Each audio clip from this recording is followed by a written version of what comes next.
Ano ba naman itong nalaman ko, tila mas masahol pa sa pelikula ang ginawa ng isang pamilya sa sarili nilang dugo.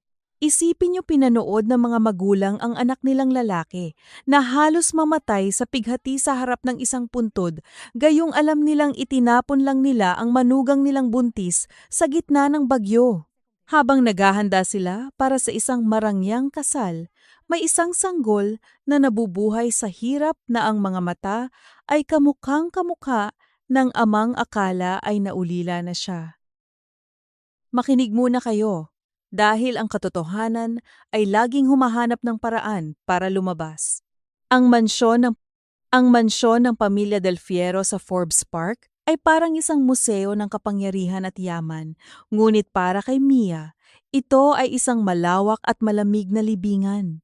Ang bawat hakbang niya sa makintab na sahig na gawa sa mamahaling marmol ay tila nagpapaalala sa kanya na hindi siya kabilang sa mundong ito. Ang bawat kristal na chandelier na nakasabit sa mataas na kisame ay tila mga matang nagmamasid naghihintay sa bawat pagkakamali niya. Nakatayo si Mia sa harap ng malaking salamin sa kanilang silid. Inaayos ang kanyang simpleng bestida. Bagaman isang taon na siyang kasal kay Christian, ang pakiramdam ng pagiging estranghero sa sariling tahanan ay hindi kailanman nawala. Siya ay isang dalagang probinsyana, isang dating empleyado na umibig sa anak ng may-ari ng kumpanya. Sa mga mata ng publiko, isa siyang Cinderella, ngunit sa loob ng mga pader na ito, siya ay isang hamak naman siya sa marangal na pangalan ng mga Del Fiero. Isang malakas na katok sa pinto ang bumasag sa kanyang pagmumuni-muni. Hindi ito katok ng isang katulong. Ito ay may awtoridad at puno ng pagmamataas. Alam ni Mia kung sino ito. Pinihit niya ang trangka at bumungad sa kanya si Doña Carmen. Ang matandang babae ay nakasuot ng isang mamahaling terno, ang kanyang mga alahas ay kumikinang sa ilalim ng ilaw, ngunit ang kanyang mga mata ay mas matalas pa sa anumang patalim. Hindi man lamang ito pumasok na natili itong nakatayo sa pintuan habang tinitingnan si Mia mula ulo hanggang paa ng may matinding pandidiri. Nakahanda na ang hapunan, Mia, wika ni Doña Carmen. Ang boses ay malamig at walang bahid ng pagmamahal. Siguraduhin mong hindi mo na naman kami ipapahiya sa harap ni Vanessa. Alam mo kung gaano kahalaga ang gabing ito para sa negosyo ni Don Vicente. Yumuko si Mia bilang tanda ng paggalang, bagaman kumikirot ang kanyang dibdib. Opo, Mama Carmen. Susunod na po ako. Huwag mo akong tawaging mama, mabilis na pagtatama ng matandang babae.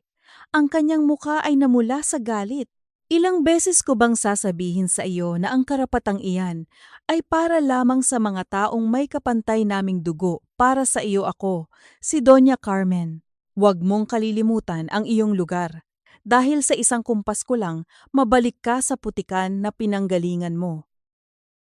Mabilis na lumakad palayo si Doña Carmen, ang tunog ng kanyang mga sapatos ay umaalingaw-ngaw sa pasilyo tulad ng isang babala. Naiwang nakahawak si Mia sa pintuan, pilit na pinipigilan ang pagtulo ng kanyang mga luha. Kailangan niyang maging matatag. Ginagawa niya ito para kay Christian, ang tanging tao na nagparamdam sa kanya na siya ay mahalaga. Pagbaba niya sa silid, kainan ang hangin ay mabigat sa tensyon. Nakaupo na sa kabisera si Don Vicente, ang ama ni Christian, na abala sa pagbabasa ng mga dokumento. Sa kabilang dulo ay si Christian na agad ngumiti nang makita siya. Ang ngiting iyon ang tanging liwanag sa madilim na buhay ni Mia.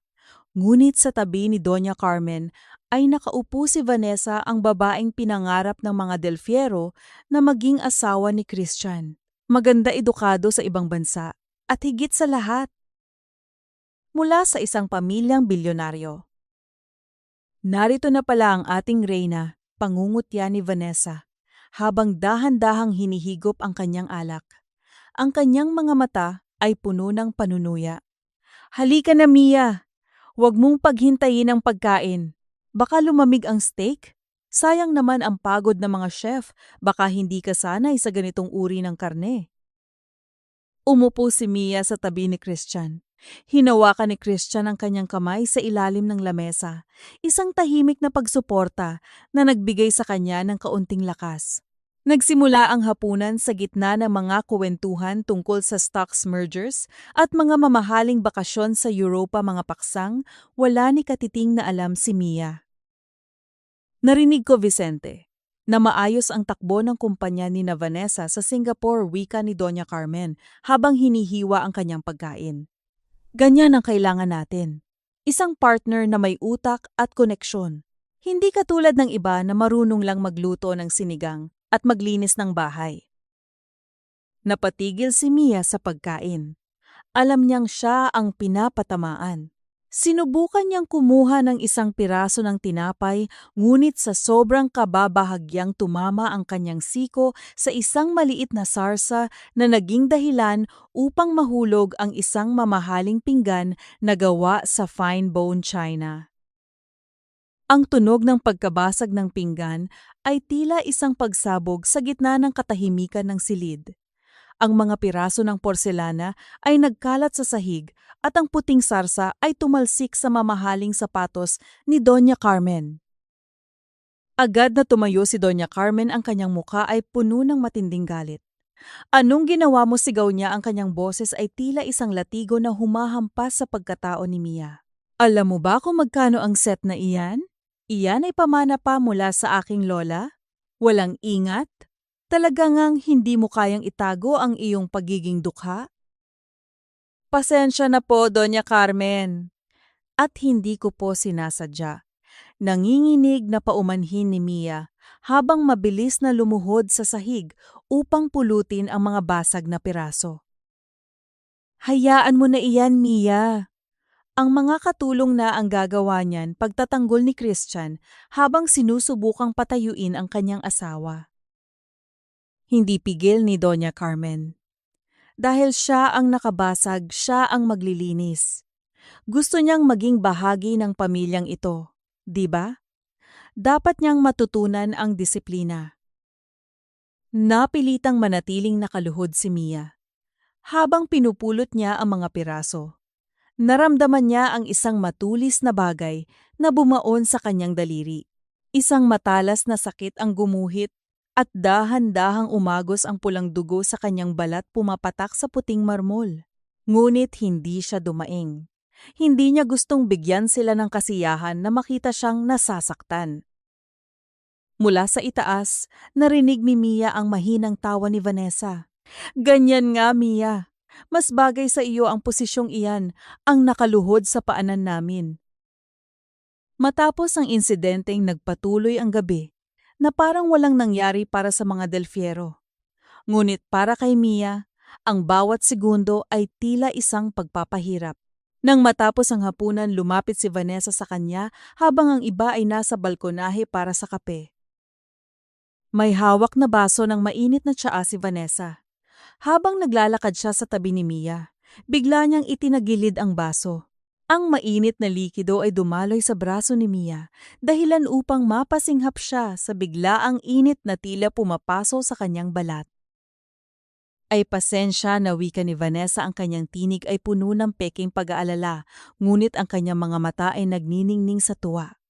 Masyado kasing madulas ang baso. Pero sigurado akong sanay ka naman sa hirap, di ba? Nanginginig ang buong katawan ni Mia, hindi dahil sa sakit, kundi dahil sa matinding kahihiyan at galit na kailangang niyang lunukin. Ayos lang po, maikling sagot niya, habang tinitingnan ang kanyang namumulang balat. Sa sandaling iyon, pumasok si Christian sa silid. Agad na nagbago ang anyo ni Vanessa, tila isang anghel na nag-aalala. Christian! Buti dumating ka. Natapon ko ang tsaa kay Mia, ang tanga-tanga ko talaga. Mia, ayos ka lang ba? Dalhin ka na natin sa banyo para mahugasan iyan. Tumingin si Christian kay Mia, ang kanyang mga mata ay puno ng pag-aalala. Mia, anong nangyari? Tumingin si Mia kay Vanessa, na ngayon ay nakakapit sa braso ni Christian, at pagkatapos ay kay Doña Carmen na nakamasid mula sa malayo na may mapagbabantang tingin. Alam ni Mia ang ibig sabihin ng tinging iyon kapag nagsalita siya ang kanyang pamilya sa probinsya ang magbabayad. Wala lang ito, Christian. Pilit ng ngiti ni Mia, bagaman ang kanyang puso ay tila nadudurog. Aksidente lang. Pupunta lang ako sa kusina para kumuha ng yelo. Habang naglalakad siya patungo sa kusina, naramdaman ni Mia ang isang kakaibang pagkahilo. Ang kanyang sikmura ay tila bumabaligtad, at ang kanyang paningin ay bahagyang lumalabo. Hindi ito dahil sa paso o sa galit. Ito ay isang pakiramdam na kanina pa niya nararamdaman mula pa noong umaga. Napahawak siya sa lababo at huminga ng malalim. Ang kanyang kamay ay dahan-dahang dapo sa kanyang puson. Isang lihim ang itinatago niya sa loob ng 2 linggo. Isang lihim na dapat sana ay magdadala ng kagalakan. Ngunit sa loob ng mansyong ito ay tila isang hatol ng kamatayan. Siya ay nagdadalang tao. Alam ni Mia na ang balitang ito ay hindi tatanggapin ng mga Delfiero ng may ngiti. Para sa kanila ang isang sanggol mula sa kanyang sinapupunan ay isang banta sa kanilang puro na dugo. Sa gitna ng katahimikan ng kusina, isang malamig na takot ang bumalot sa kanya. Ang gintong hawla na kinalalagyan niya ay nagsisimula ng sumikip at ang mga rehas nito ay may mga talim na handang pumatay sa kanya at sa buhay na nasa loob niya. Narinig niya ang boses ni Doña Carmen mula sa kabilang silid tumatawa kasama si Vanessa tungkol sa plano nilang pagpapadala kay Christian sa isang mahabang business trip sa Europa sa susunod na buwan. Isang plano na mag-iiwan kay Mia na mag-isa at walang kalaban-laban sa loob ng mansyong ito. Napatingin si Mia sa kanyang sugat sa daliri na hindi pa rin tumitigil sa pagdurugo. Ang patak ng dugo sa sahig ay tila isang babala ng mas malaki pang trahedyang darating. Hindi lang siya ang kailangang iligtas. Kailangan niyang protektahan ang kanyang anak mula sa mga taong itinuturing niyang pamilya. Ngunit ang puso ay mas matigas pa sa bato. Ang gabi ay malalim na ngunit para kay Mia ang dilim ay nagsisimula pa lamang. Ang kanyang pananahimik ay hindi tanda ng pagsuko, kundi simula ng isang tahimik na pakikipagdigma sa loob ng isang bahay na puno ng mga lihim at kasinungalingan. Ang amoy ng antiseptic at malinis na silid sa klinika ni Dr. Richard ay hindi nagbibigay ng pakiramdam ng kaligtasan kay Mia. Sa halip bawat beses na tumatapak siya sa silid na iyon, tila hinihigop ang kanyang hininga. Ang puting liwanag mula sa kisame ay masyadong masakit sa mata at ang bawat kagamitang medikal na nakahilera sa lamesa ay tila mga instrumentong gagamitin sa isang paglilitis. Nakaupo si Mia sa gilid ng kama. Ang kanyang mga kamay ay mahigpit na nakakapit sa gilid ng telang nakatakip dito. Sa harap niya si Dr. Richard ay abala sa pagsusulat sa isang folder. Ang doktor na ito ay matagal nang pinagkakatiwalaan ng mga Delfiero, ngunit para kay Mia ang kanyang mga mata ay walang kislap ng pagmamalasakit. Ang mga ito ay malamig at kalkulado tulad ng isang negosyante. Ang iyong blood pressure ay bahagyang mataas.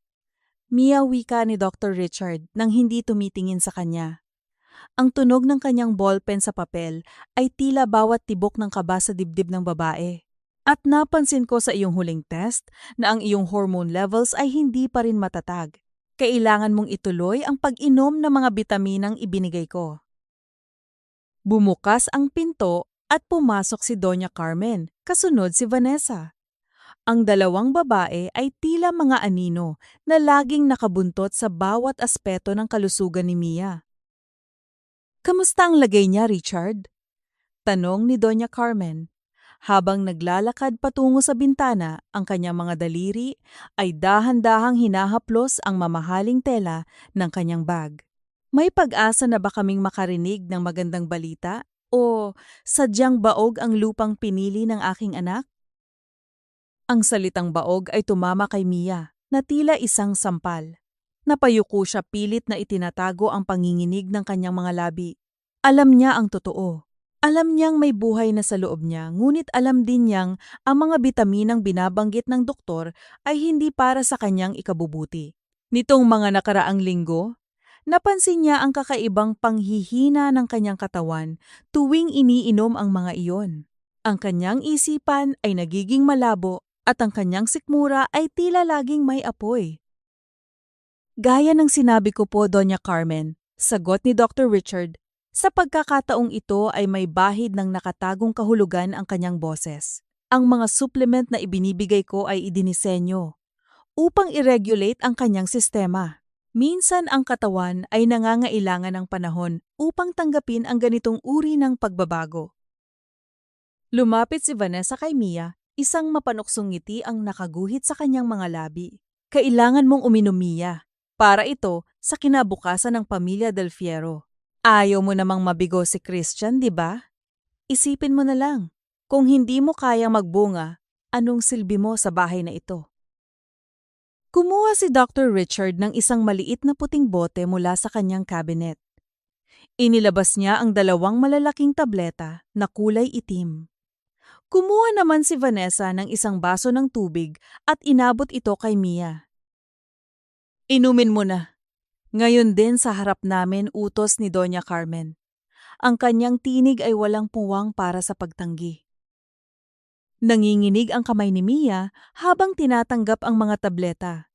Ang amoy ng gamot ay matapang at nakakasuka. Tumingin siya sa tubig pagkatapos ay sa 3 taong nakapaligid sa kanya naghihintay na parang mga buwaya. Alam niya kung lulunukin niya ito, pinapatay niya ang pagkakataon ng kanyang anak na mabuhay. Isang matalas na ideya ang pumasok sa kanyang isip. Kunwari ay umubo siya nang malakas inilagay ang kamay sa kanyang bibig kasama ang mga tableta at sa isang mabilis na galit itinago niya ang mga ito sa ilalim ng kanyang dila habang mabilis na nilalagok ang tubig. Ang mapait na lasa ay agad na kumalat sa kanyang bibig dahilan upang mapapikit siya sa tindi ng dumi ng lasa nito. Binuksan niya ang kanyang bibig pagkatapos uminom, ipinapakita sa kanila na wala na ang gamot. Mabuti, wika ni Doña Carmen. Richard, siguraduhin mong doblehin ang dosage sa susunod na linggo kung wala pa ring pagbabago. Nang makalabas sila ng klinika, sinalubong sila ni Mang Francisco, ang matandang driver ng pamilya. Nakatayo siya sa tabi ng itim na sedan, ang kanyang mukha ay puno ng mga kulubot ng panahon. Nakita ni Mang Francisco ang maputlang mukha ni Mia at ang paraan ng paghawak nito sa kanyang tiyan. Ang matanda ay matagal nang naninilbihan sa mga Del Fiero at marami na siyang nakitang mga lihim na pilit itinatago ng pader ng mansyon.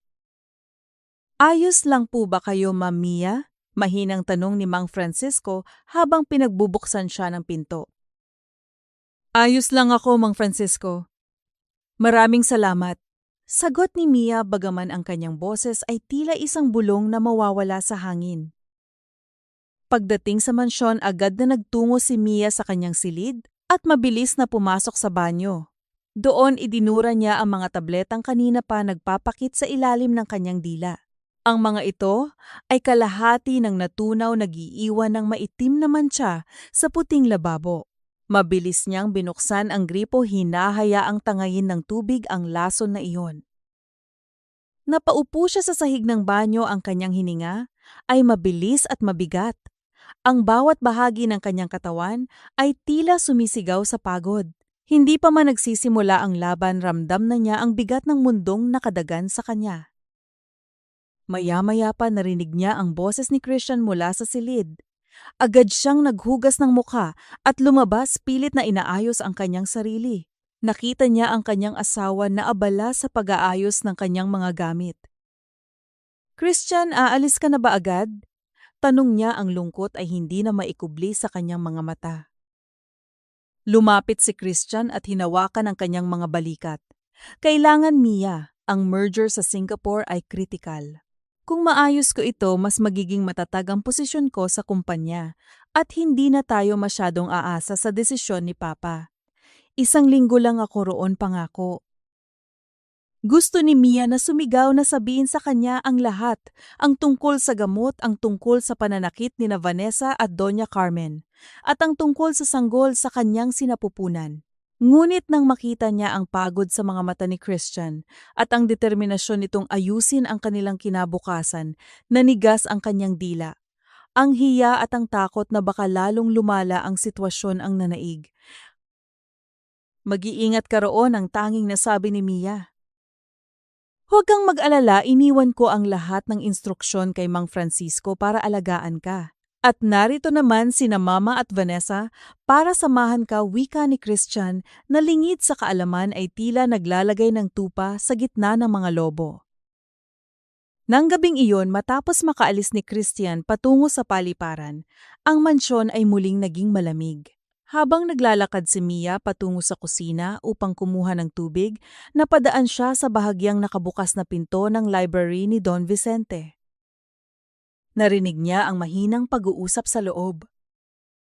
Sigurado ka ba, Richard? Hindi ba mapanganib ang dosis na iyan? Boses iyon ni Don Vicente? Mapanganib ito para sa anumang buhay na maaaring mabuo. Don Vicente, sagot ni Dr. Richard, ang boses ay puno ng kawalan ng emosyon.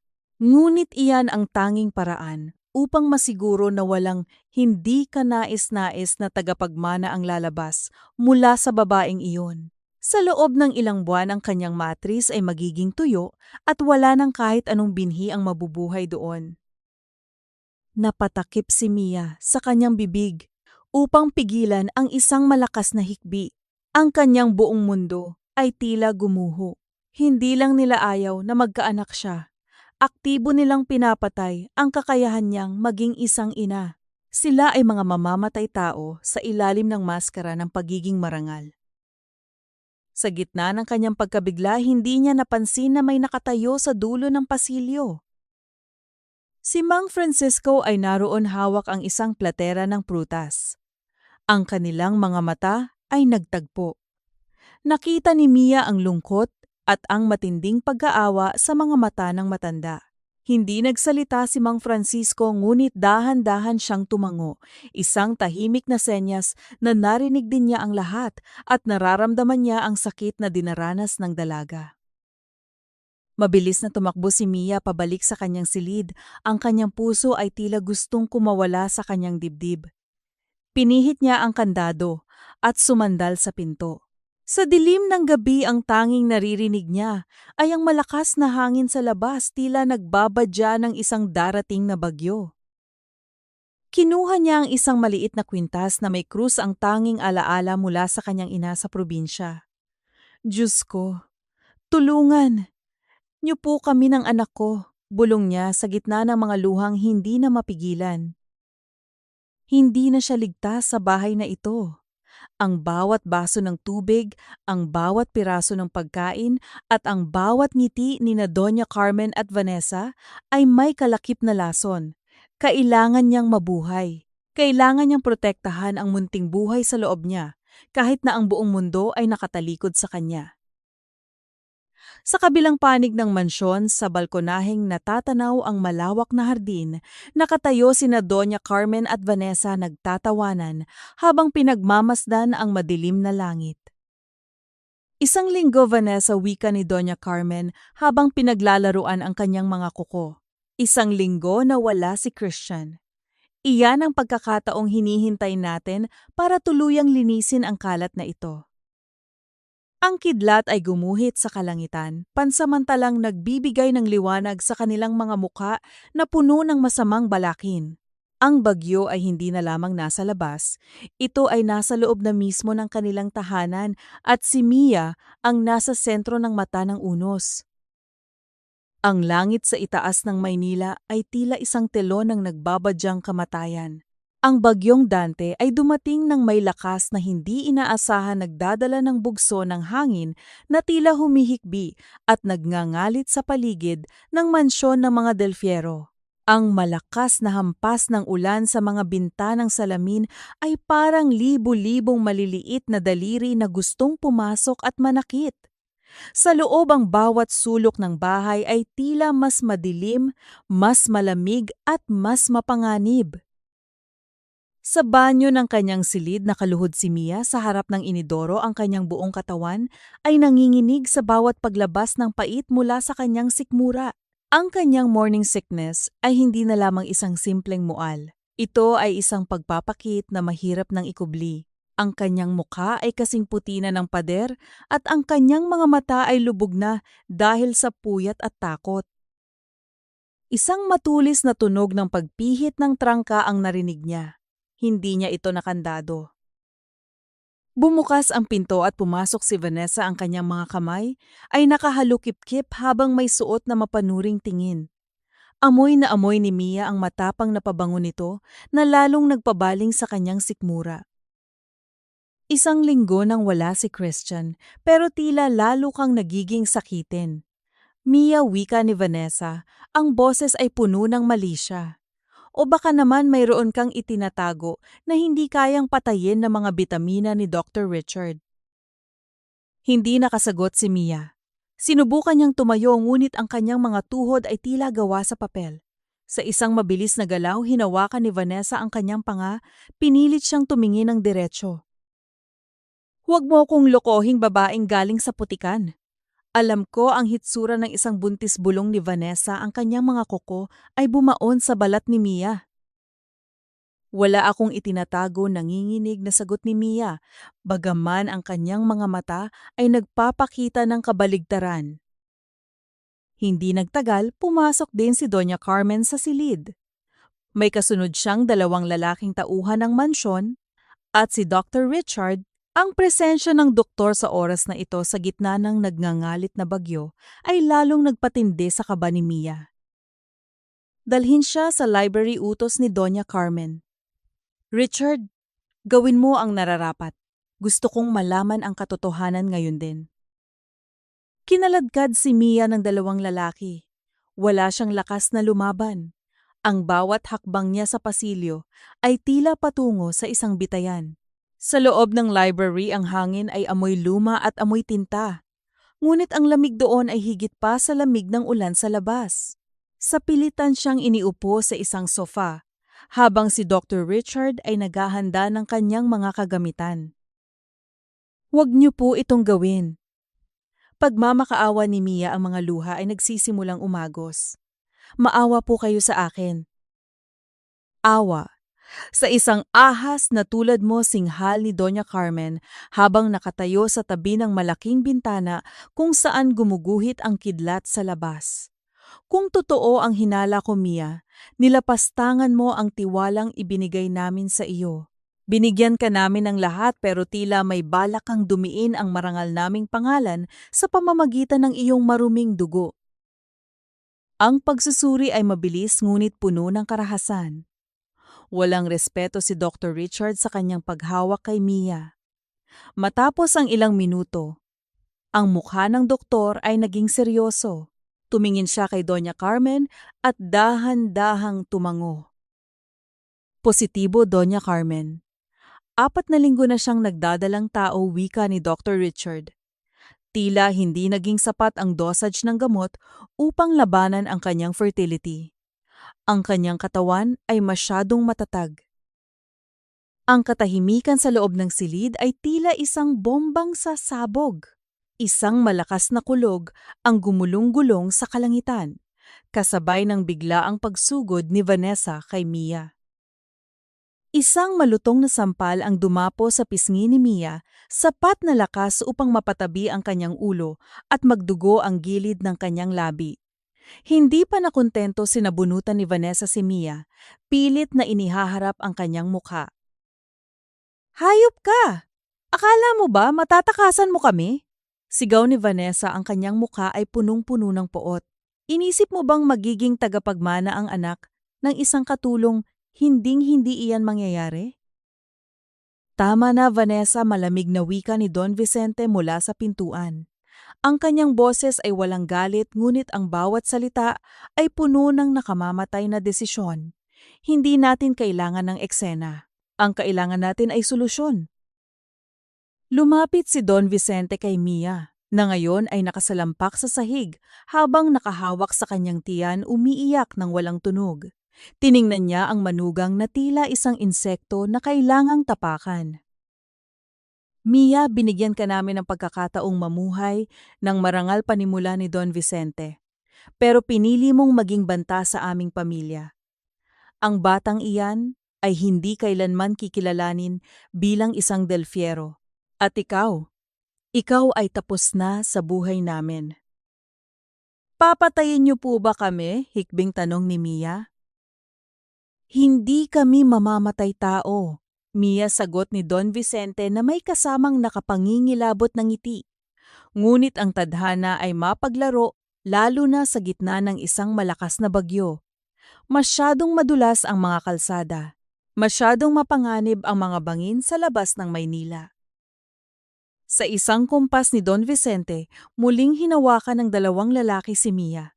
Sa pagkakataong ito, tinalian ang kanyang mga kamay ng magaspang na lubid at binumbunan ang kanyang bibig ng isang itim na tela upang hindi siya makasigaw. Ang bawat pilit ni Mia na kumawala ay nauuwi lamang sa lalong paghigpit ng lubid sa kanyang mga pulso. Dinala siya sa labas sa gitna ng bumubuhos na ulan.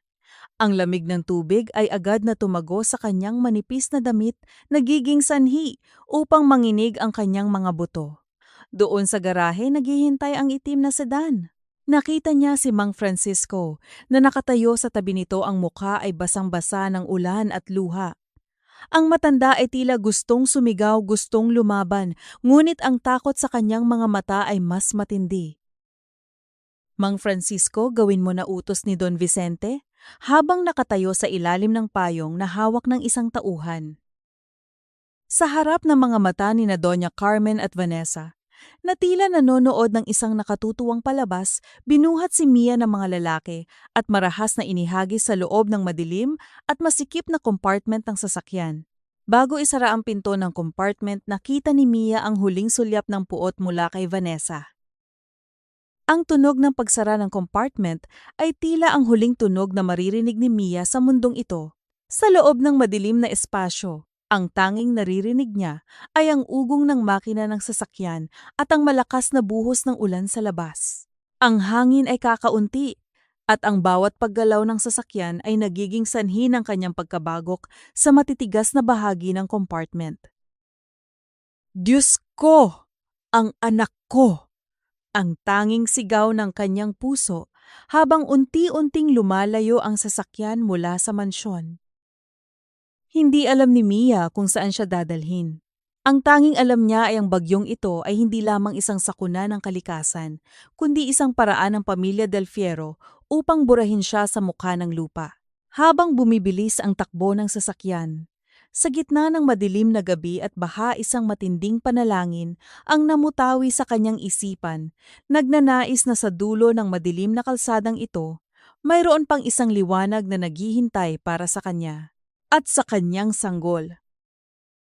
Ngunit sa bawat pagdaan ng sasakyan sa mga baku-bakong daan at ang pakiramdam ng pag-akyat sa isang mataas na lugar, tila unti-unti nang nawawala ang pag-asa ni Mia.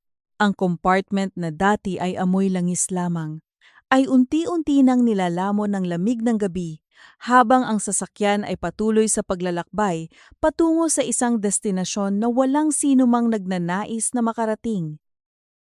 Ang matarik na bangin sa bahagi ng matandang kalsada sa Antipolo ay tila isang naghihintay na bibig ng impyerno.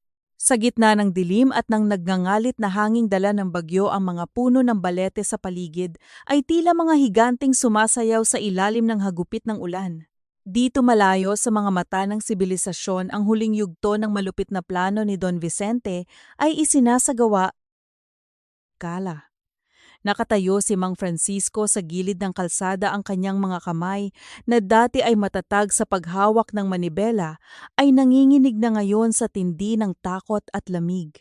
Sa harap niya isang lumang sasakyang kumpanya, ang sasakyang madalas gamitin ni Mia para sa kanyang mga outreach program, ay nakabukas ang makina.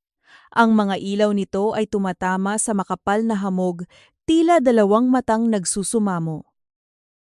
Gawin mo na, Francisco, utos ng isang lalaking nakasuot ng itim na kapote.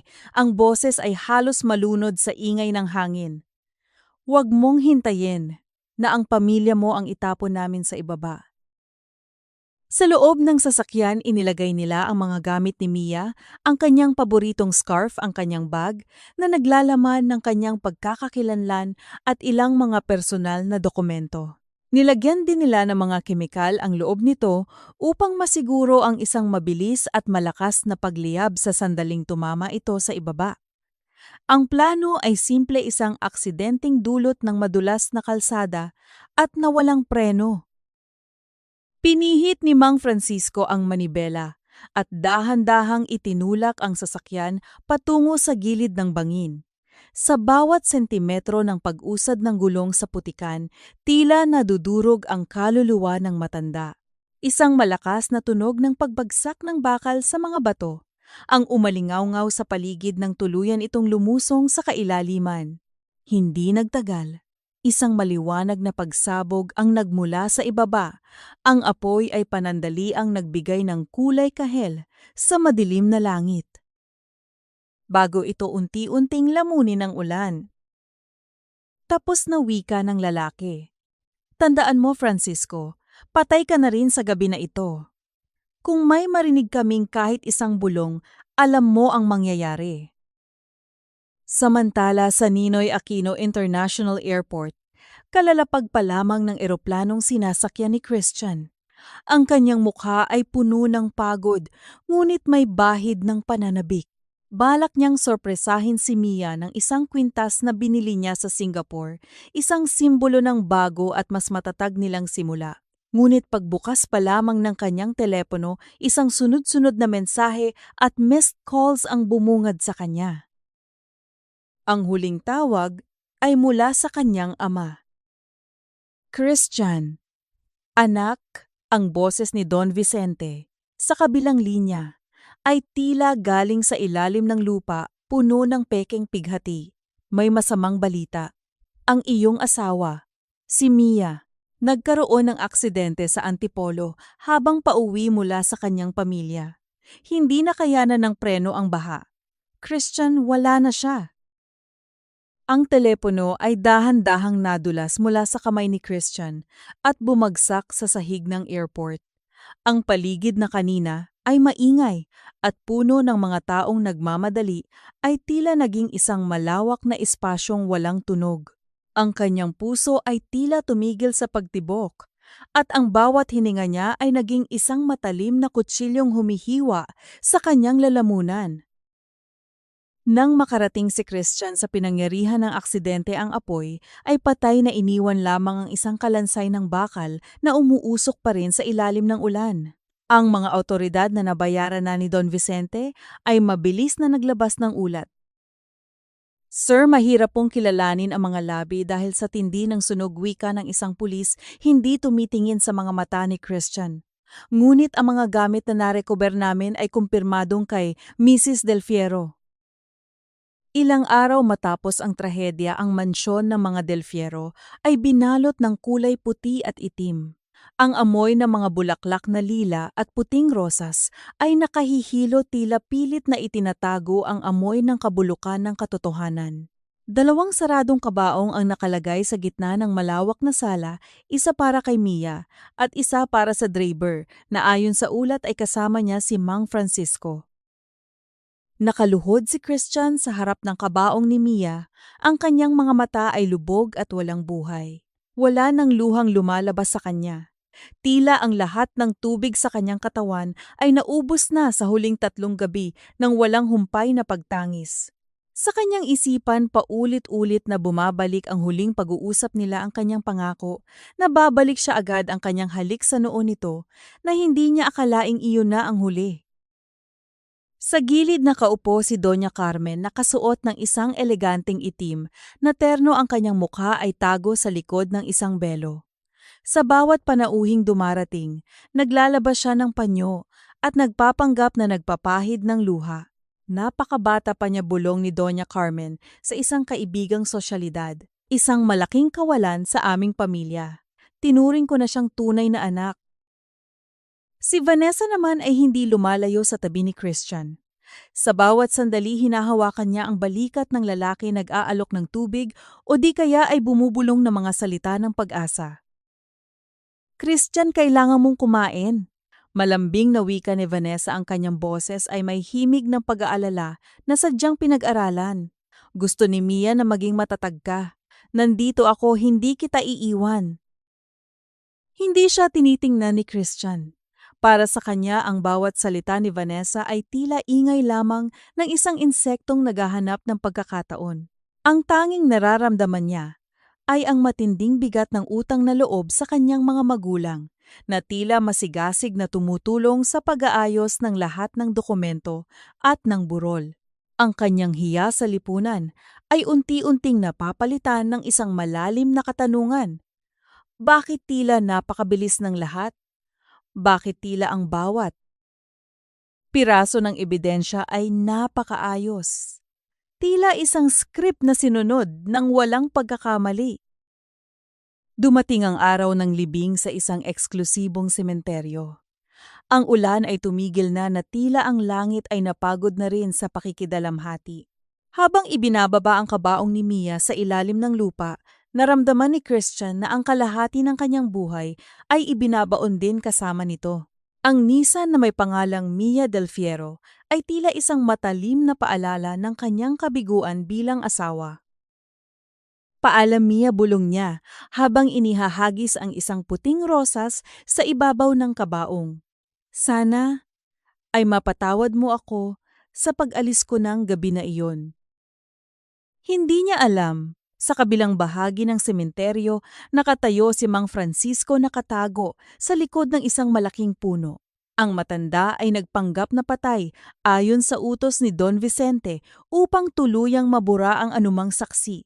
Nakita ni Mang Francisco ang pighati ni Christian at ang kanyang dibdib ay tila sasabog sa tindi ng konsensya. Gusto niyang sumigaw. Gusto niyang sabihin na ang kabaong na iyon ay walang laman kundi mga bato at sunog na tela na si Mia ay itinapon sa isang liblib na lugar habang buhay pa. Ngunit ang banta sa buhay ng kanyang mga apo ang nananatiling tanikala sa kanyang mga labi. Nang matapos ang libing at magsimulang umalis ang mga tao, na natili si Christian sa harap ng Nissan. Ang katahimikan ng sementeryo ay tila isang mabigat na kumot na bumabalot sa kanya. Sa sandaling iyon, isang malamig na hangin ang umihip, tila isang huling paalam mula sa isang kaluluwang hindi pa natahimik. May mga pagkakataon sa buhay na ang katotohanan ay mas nakahihindik kaysa sa anumang bangungot. Napakadaling magbulag-bulagan kapag ang mga mata ay natatakpan ng kinang ng ginto at ang mga tainga ay busog sa mga matatamis na kasinungalingan ng mga taong inaakala nating ating sandigan. Ang pighati ni Christian ay hindi lamang dahil sa pagkawala ng kanyang minahal, kundi sa isang di maipaliwanag na pakiramdam na ang kanyang buong mundo ay itinayo sa ibabaw ng isang marupok na entablado. Ang presyo ng kawalang malay ay madalas na binabayaran ng dugo. Sa mundong pinatatakbo ng kapangyarihan, ang isang simpleng pananalig ay nagiging isang malaking kahinaan. Ang pagtitiwala sa sariling dugo ay isang likas na ugali, ngunit paano kung ang mismong ugat na nagbibigay sa iyo ng buhay ang siyang lalasong sa iyong kaligayahan? Ang Nissan ay maaaring walang laman, ngunit ang pagkawasak ng puso ni Christian ay totoo. At sa bawat sandali ng katahimikan, ang katotohanan ay dahan-dahang gumagapang, naghihintay ng tamang oras upang gisingin ang isang lalaking piniling matulog sa gitna ng mga lobo. Ang pagtulog na ito, gaano man kahimbing, ay tiyak na magtatapos sa isang mapait na paggising. Ang baybayin ng isang maliit na barangay sa Quezon ay hindi katulad ng mga puting buhangin sa mga mamahaling resort na pinupuntahan ng mga Del Fiero. Dito ang buhangin ay kulay abo, hinaluan ng mga tuyong damong dagat at mga piraso ng basag na talaba. Ngunit sa gitna ng haplit ng malamig na hangin matapos ang nagdaang bagyo, ang baybaying ito ang nagsilbing duya ng isang himala. Natagpuan ni Mang Eusebio si Mia sa madaling araw. habang ang hamog ay makapal pa sa ibabaw ng dagat. Sa malayo mukhang isang tumpok lamang ng mga basahan ang nakahandusay sa pagitan ng mga malalaking bato, ngunit nang lumapit ang matandang mangingisda ang kanyang puso ay tila tumalon sa kaba. Ang babaeng nasa harap niya ay puno ng putik. Ang mga damit ay punit-punit at ang kanyang mga pulso ay may malalalim na sugat mula sa pagkakatali ng magaspang na lubid. Jacinta! Jacinta! Tulungan mo ako! Sigaw ni Mang Eusebio habang maingat na binubuhat ang tila walang buhay na katawan ni Mia patungo sa kanilang munting kubo na nakatayo sa itaas ng mga kawayang poste. Sa loob ng sumunod na 3 araw ang kubo ni na Mang Eusebio at Aling Jacinta ay naging isang maliit na ospital gamit ang mga pinakuluang dahon ng bayabas at sambong dahan-dahang nilinis ni Aling Jacinta ang mga sugat ni Mia. Pinainom nila ito ng mainit na lugaw sa bawat sandali na magmulat ito ng mata. Sa 3 gabi, sa ilalim ng malamig na liwanag ng isang gasera, tuluyang nagising ang diwa ni Mia. Ang unang naramdaman ni Mia ay ang matinding sakit sa kanyang buong katawan, ngunit ang sumunod na agad niyang ginawa ay ang hawakan ang kanyang tiyan. Nang maramdaman niya ang bahagyang umbok doon, isang mahabang buntong hininga ng pasasalamat ang kumawala sa kanyang mga labi. Ligtas ka ija, mahinahong wika ni Aling Jacinta habang hinahaplos ang buhok ni Mia. Salamat sa Diyos at hindi ka kinuha ng dagat. Umiyak si Mia hindi dahil sa sakit, kundi dahil sa init ng pagtanggap ng mga taong hindi naman niya kakilala. Ikinuwento niya ang lahat. Ang pagtataksil ng kanyang mga biyenan, ang tangkang pagpatay sa kanya, at ang kanyang takot para sa kanyang pamilya sa probinsya. Napagpasyahan niyang mamatay na ang pangalang Mia del Fierro. Para sa mga tao sa barangay siya ay naging si Elena, isang biyudang iniwan ng asawa sa gitna ng dagat. Lumipas ang mga buwan. Ang marupok na katawan ni Mia ay dahan-dahang lumakas dahil sa sariwang hangin at payak na pamumuhay. Nakikita siya sa dalampasigan tuwing umaga tumutulong sa paghihiwalay ng mga huling isda mula sa mga lambat o di kaya ay nagpapatuyo ng mga pusit. Bagaman ang kanyang mga kamay ay hindi na makinis at ang kanyang balat ay nasunog na ng sikat ng araw, mayroong isang uri ng kapayapaan sa kanyang mga mata na hindi niya kailanman naramdaman sa Forbes Park. Ngunit sa kabila ng kapayapaang ito ang gabi ay nananatiling mahirap. Tuwing nakatingin siya sa buwan, naaalala niya si Christian. Iniisip niya kung kumakain ba ito ng maayos, kung naniniwala ba ito sa kasinungalingan ng kanyang mga magulang o kung nakalimutan na ba siya nito sa piling ni Vanessa. Isang gabi, nang ang ulan ay muling bumuhos, nang malakas na ramdaman ni Mia ang unang matinding pintig sa kanyang sinapupunan. Hindi ito ang malambot na galaw ng isang sanggol. Ito ay ang hudyat ng panganganak. Jacinta. Ang bata tawag ni Mang Eusebio sa kanyang asawa. Walang doktor, walang malinis na silid sa ospital, at walang makabagong makinarya. Ang tanging naroon ay ang 2 matanda, isang matalim na gunting na pinakuluan sa tubig at ang tibay ng loob ni Mia. Sa loob ng 5 oras, ang kubo ay binalot ng tensyon. Ang bawat sigaw ni Mia ay sinasabayan ng dagundong ng kulog sa labas. Pawis na pawis si Aling Jacinta habang pilit na pinapakalma ang dalaga. Kaya mo iyan, Elena. Isang huli na lang.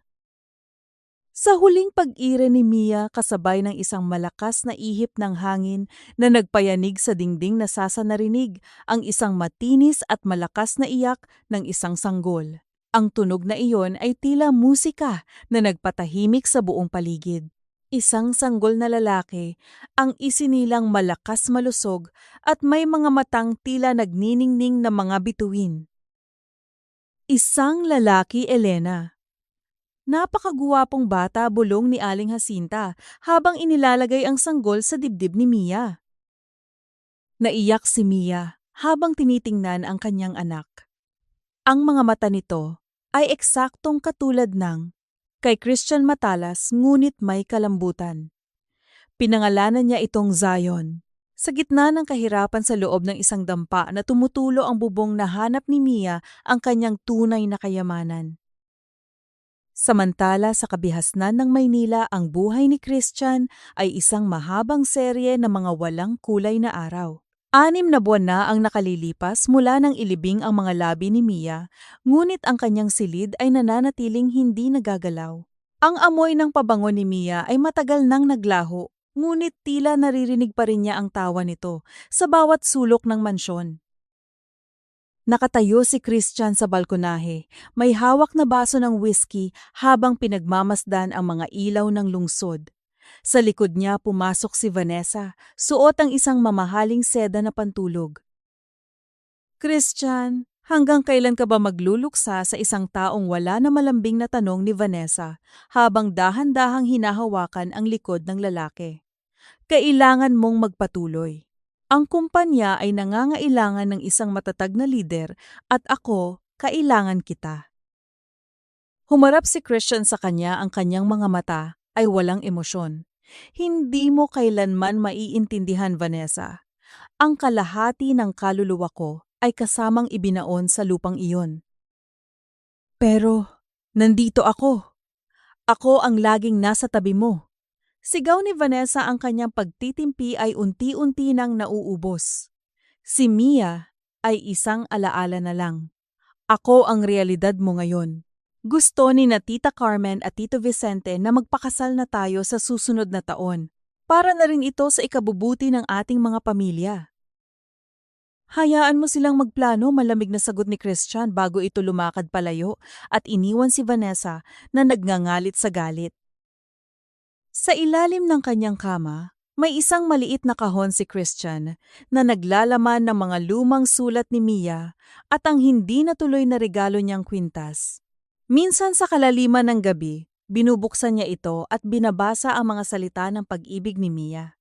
Sa bawat salita, tila may isang boses sa kanyang loob na nagsasabing hindi pa tapos ang lahat.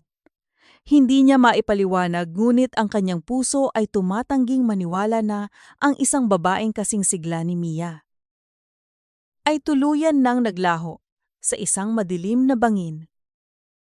Ang pighati ni Christian ay naging isang uri ng matigas na balat na nagpoprotekta sa kanya mula sa mundo. Naging mas mahusay siya sa negosyo, mas mapusok, at mas walang pakundangan dahil wala na siyang kinatatakutang mawala. Ngunit sa likod ng kanyang mga tagumpay sa boardroom, siya ay nananatiling isang lalaking naghahanap ng sagot sa isang tanong na hindi pa niya kayang bigkasin. Sa malayong barangay sa Quezon, habang pinapatulog ni Mia si Zion sa isang duyan na gawa sa makukulay na kumot, tumingin siya sa dagat. Ang mga alon ay tila bumubulong ng mga lihim.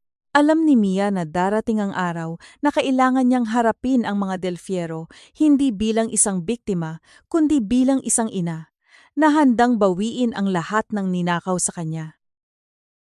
Magpalakas ka, Zion, bulong ni Mia habang hinahalikan ang maliliit na daliri ng kanyang anak.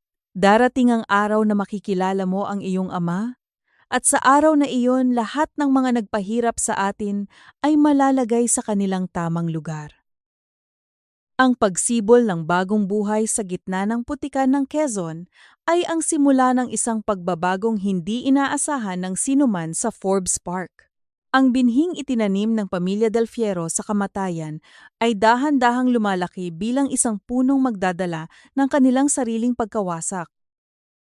Ang hangin sa loob ng maliit at barong-barong na silid sa isang liblib na bayan sa Laguna ay amoy luma at amoy gamot.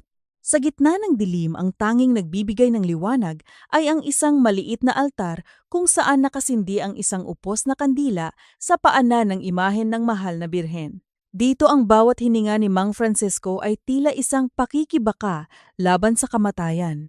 Isang tuyo at masakit na pag-ubo ang yumanig sa kanyang payat na dibdib at nang ilayo niya ang kanyang panyo, nakita niya ang sariwang mansa ng dugo. 1 taon na ang nakalilipas mula ng gabi ng bagyo. Ngunit para kay Mang Francisco ang gabi na iyon ay hindi kailanman natapos. Tuwing ipinipikit niya ang kanyang mga mata, Naririnig niya ang mga daliri ni Mia na kumakalmot sa loob ng compartment ng sasakyan. Nararamdaman niya ang bigat ng koper na puno ng pera sa ilalim ng kanyang papag, ang perang ibinigay ni Don Vicente upang bayaran ang kanyang katahimikan at ang kanyang pagkatao.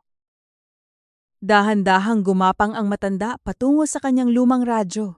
Isang balita ang pumukaw sa kanyang atensyon, isang balitang tila isang hatol ng bitayan.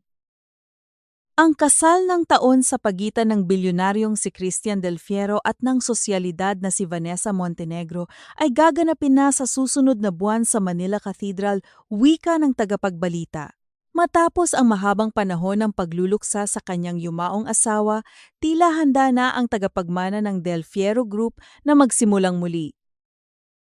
Napahawak si Mang Francisco sa kanyang krus sa leeg. Ang kanyang puso ay tila pinipiga ng matinding pagsisisi. "Patawarin niyo po ako," bulong niya. Sa gitna ng mga hikbi, "Hindi ko kayang dalhin ang lihim na ito sa aking hukay." Sa loob ng isang linggo, inipon ni Mang Francisco ang lahat ng kanyang natitirang lakas. Sa kabila ng panganib na makita siya ng mga tauhan ni Don Vicente, naglakbay siya pabalik sa Maynila. Ang bawat hakbang niya ay tila isang paglalakad sa ibabaw ng mga pako, ngunit ang takot sa puot ng Diyos ay mas matindi kaysa sa takot sa puot ng mga Del Fierro. Samantala sa isang maliit na kapilya sa loob ng Forbes Park, nakaupo si Christian sa gitna ng katahimikan. Ito ang kanyang nakagawiang gawin bawat linggo, ang manalangin sa harap ng imahe ng San Judas, ang patron ng mga nawawalan ng pag-asa. Sa loob ng kapilyang ito, hindi siya ang CEO na kinatatakutan. Siya ay isang lalaking naghahanap pa rin ng piraso ng kanyang nawalang buhay. Narinig ni Christian ang tunog ng mabibigat at tila kumakaladkad na mga hakbang sa likuran niya. Hindi niya ito pinansin sa pag-aakalang isa lamang ito sa mga tauhan ng simbahan. Ngunit nang marinig niya ang isang pamilyar at nanginginig na boses na bumigkas sa kanyang pangalan, tila tumigil ang pag-ikot ng mundo. "Dan Christian, patawarin niyo po ako." Dahan-dahang lumingon si Christian. Ang kanyang mga mata ay nanlaki sa gulat at kilabot. Sa harap niya ay nakatayo ang isang lalaking tila isang kaluluwang galing sa libingan. Payat na payat ito, ang buhok ay puro puti na at ang mga mata ay lubog sa pighati. "Mang!" Francisco, ang boses ni Christian ay tila isang bulong na puno ng hindi makapaniwalang takot. "Paano patay ka na? Nasa kabaong ka." Isang malaking kasinungalingan ng lahat, Den Christian, wika ni Mang Francisco bago ito tuluyang bumigay at lumuhod sa paanan ng lalaki. Ang kanyang mga luha ay pumatak sa malamig na sahig ng kapilya. "Walang laman ang kabaong na iyon. Ang aksidente sa Antipolo. Ito ay isang sarsuela lamang na idinirehe ng inyong ama." Hinawakan ni Christian ang balikat ng matanda, pilit itong pinapatayo. "Anong sinasabi mo? Sabihin mo sa akin ang totoo. Nasaan si Mia?" Inilabas ni Mang Francisco ang isang itim na bag mula sa kanyang suot na lumang jacket. Inilapag niya ito sa pagitan nila. "Narito ang perang ibinigay ni Don Vicente upang ako ay manahimik. Hindi ko ito nagalaw kahit isang sentimo." Den Christian, si Ma'am Mia. Hindi siya namatay sa aksidente. Siya ay itinapon namin sa isang malayong lugar sa utos ng inyong ama at ni Doña Carmen. Ang bawat salita ni Mang Francisco ay tila isang kidlat na tumatama sa puso ni Christian. Ang kanyang buong katawan ay nanginig sa matinding galit at pighati na hindi pa niya kailanman naramdaman. Ang mga taong pinagkakatiwalaan niya ang kanyang sariling dugo ang siyang pumatay sa kanyang kaligayahan. "At may isa pa po kayong dapat malaman," patuloy ni Mang Francisco, ang kanyang boses ay puno ng pait. Bago siya itinapon. "Nalaman nila na nagdadalang tao si Ma'am Mia, ang inyong anak, Den Christian. Pinagtangkaan din nilang kitilin kasama ng kanyang ina." Isang malakas na pagsabog ng emosyon ang kumawala kay Christian. Napasandal siya sa matigas na upuang kahoy, ang kanyang mukha ay ibinaon niya sa kanyang mga kamay. Ang katotohanan ay mas masakit pa kaysa sa kamatayan. Ang kanyang ama, ang kanyang ina, at si Vanessa, silang lahat ay nagsabuatan upang sirain ang kanyang buhay at ang buhay ng kanyang hindi pa isinisilang na anak. Saan niyo siya dinala, tanong ni Christian, ang kanyang boses ay biglang naging malamig at matalas na tila isang talim ng kutsilyo. Sa Quezon din, Christian. Malapit sa mga bangin sa baybayin, sagot ni Mang Francisco. Ipinanalangin ko gabi-gabi na sana ay may nakakita sa kanya. Sana ay buhay pa sila. Tumayo si Christian, ang kanyang mga mata ay nag-aapoy sa isang bagong uri ng determinasyon. Hindi na ito ang Christian na lugmok sa pighati. Ito ay isang lalaking handang dumaan sa apoy upang bawiin ang kanyang pamilya. Mang Francisco, itago niyo ang perang ito, utos ni Christian habang tinutulungan ang matanda na tumayo. Dadalhin ko kayo sa isang ligtas na lugar.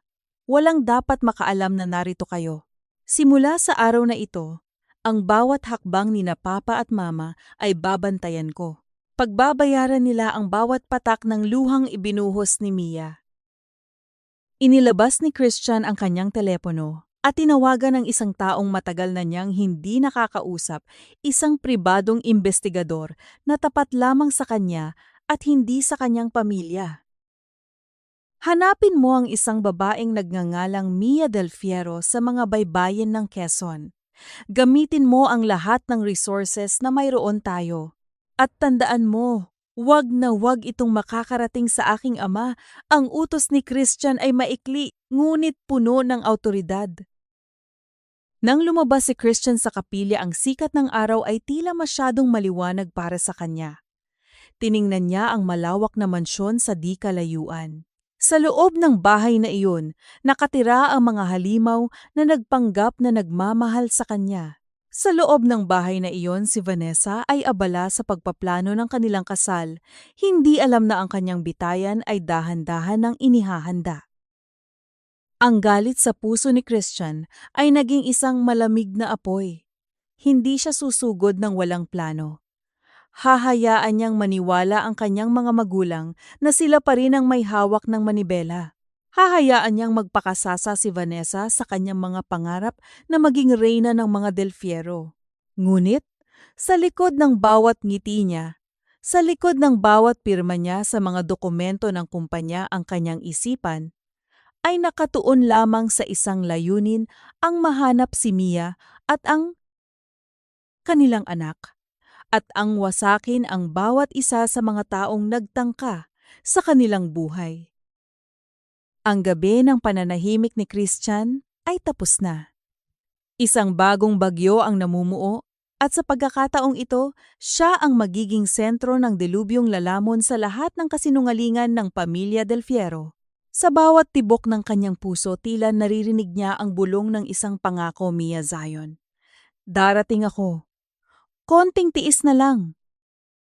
Ang mga sumunod na linggo sa buhay ni Christian ay tila isang mapanganib na laro ng chess, kung saan ang bawat galaw niya ay kalkulado at ang bawat ngiti ay may nakatagong kahulugan.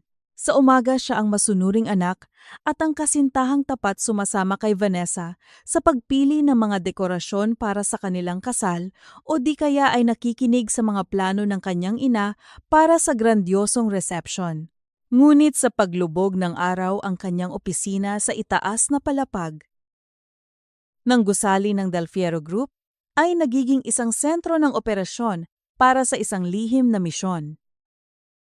Sa isang malaking mapa ng probinsya ng Quezon, may mga pulang tuldok na nakamarka sa bawat baybaying barangay.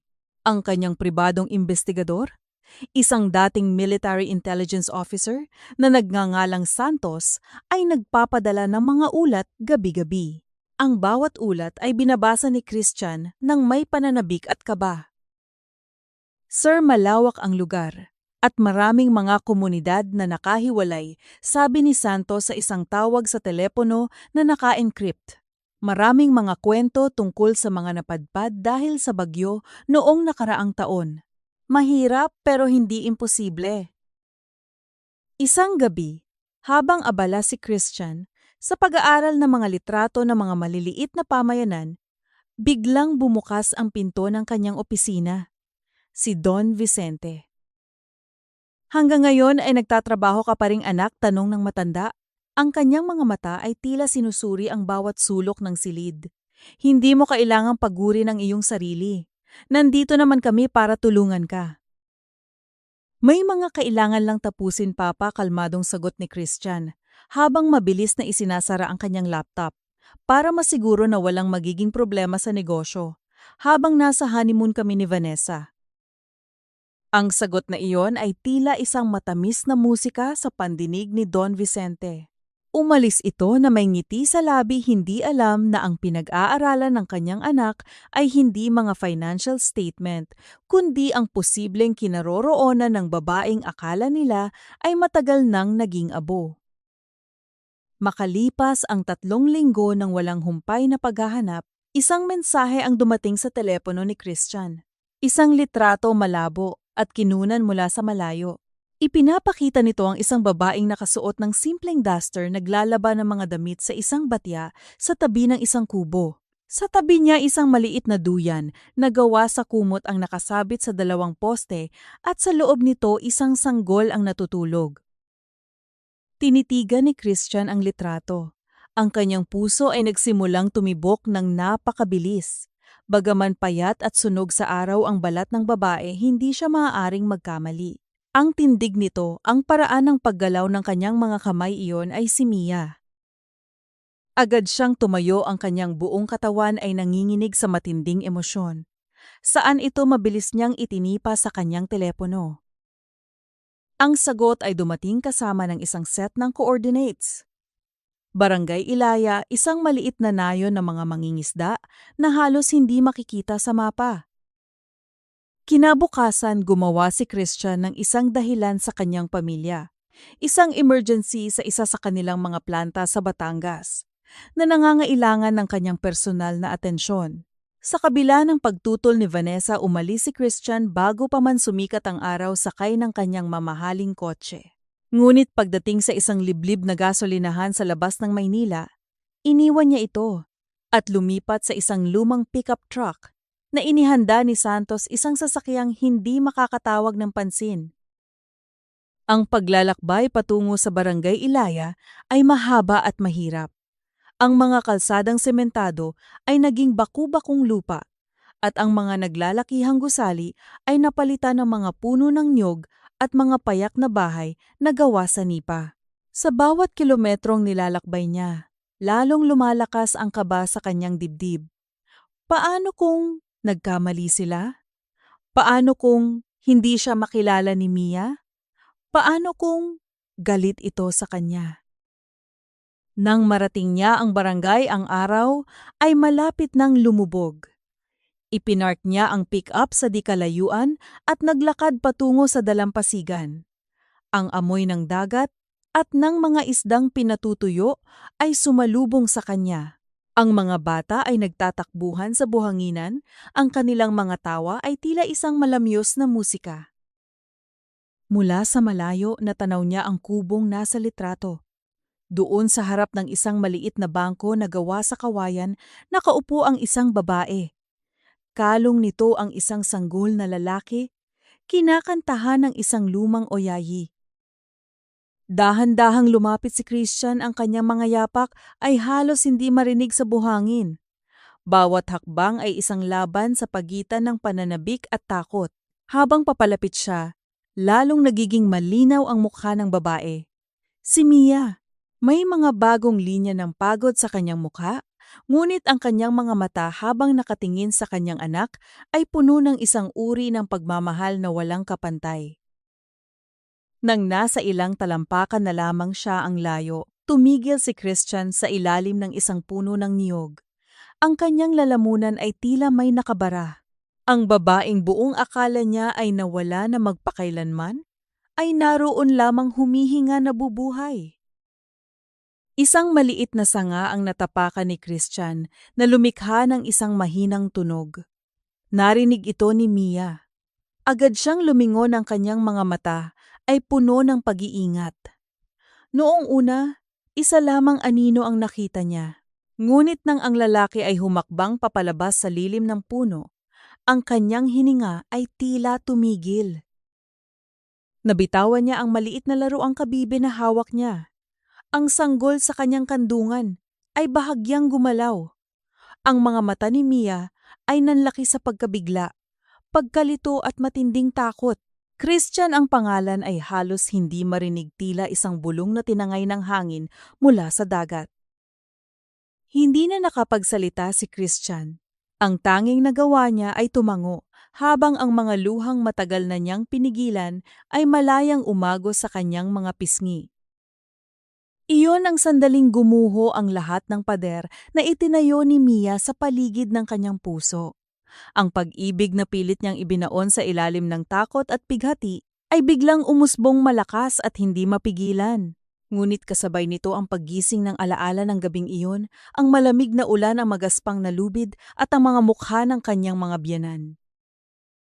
Mahigpit niyang niyakap si Zion, na tila ang munting katawan nito ang kanyang tanging kalasag laban sa multo ng nakaraan na biglang nagkatawang tao sa kanyang harapan. Nagsimula siyang umatras, ang kanyang mga paa ay kumakaluskos sa buhangin. "Huwag kang lalapit!" Nanginginig niyang wika, ang boses ay basag. Hindi niya alam kung ang lalaking nasa harap niya ay isang tagapagligtas o isang mensahero ng kamatayan na marahil ay isinugo upang tapusin ang trabahong hindi nagawa noon. Nakita ni Christian ang takot sa mga mata ni Mia. Ito ay isang uri ng takot na hindi niya kailanman nakita rito noon, isang takot na tila mas malalim pa sa karagatan sa kanilang likuran. Nasaktan siya. Ang babaeng dati ay tumatakbo sa kanyang mga yakap, ngayon ay umiiwas na tila siya ay isang halimaw.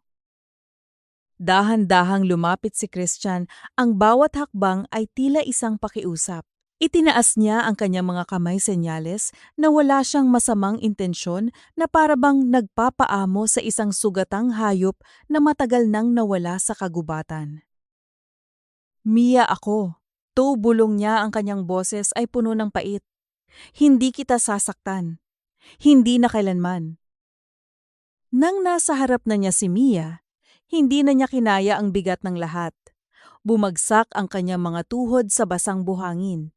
Isang CEO na kayang yugyugin ang mundo ng negosyo ngayon ay nakaluhod sa harap ng isang babaeng nakaduster sa gitna ng isang baybaying amoy isda.